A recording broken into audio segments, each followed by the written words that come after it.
బులెటిన్లో మరో breaking news చూస్తున్నాం. ఆంధ్రప్రదేశ్ రాష్ట్ర విద్యా ఐటీ శాఖల మంత్రి నారా లోకేష్ జన్మదినాన్ని పురస్కరించుకుని ఉప ముఖ్యమంత్రి పవన్ కళ్యాణ్ ఆయనకు ప్రత్యేకంగా శుభాకాంక్షలు తెలిపారు.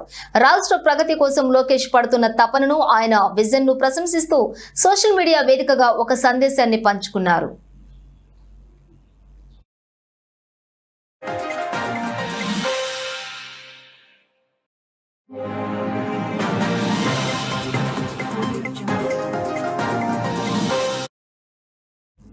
ఇక రాష్ట్ర విద్యా వ్యవస్థలో లోకేష్ తీసుకువస్తున్న వినూత్న మార్పులు భావితరాలకు ఎంతో ప్రయోజనకరంగా మారతాయని పవన్ పేర్కొన్నారు.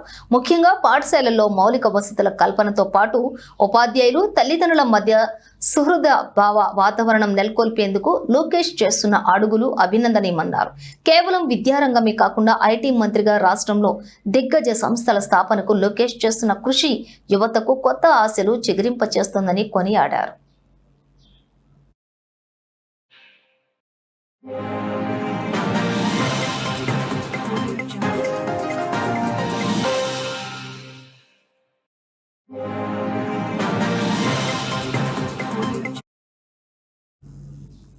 ఇక యువతకు ఉద్యోగ ఉపాధి అవకాశాలు మెరుగుపరిచే దిశగా లోకేష్ సిద్ధం చేసిన ప్రణాళికలు రాష్ట్రాన్ని అభివృద్ధి పదంలో నిలుపుతాయని పవన్ ఆశాభావం వ్యక్తం చేశారు.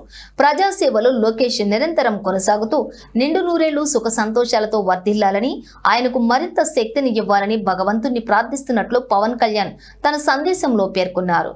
కూటమి ప్రభుత్వంలో వీరిద్దరి మధ్య ఉన్న ఈ సాన్నిహిత్యం, పరస్పర గౌరవం రాష్ట్ర రాజకీయాల్లో ఒక సానుకూల వాతావరణాన్ని ప్రతిబింబిస్తోంది.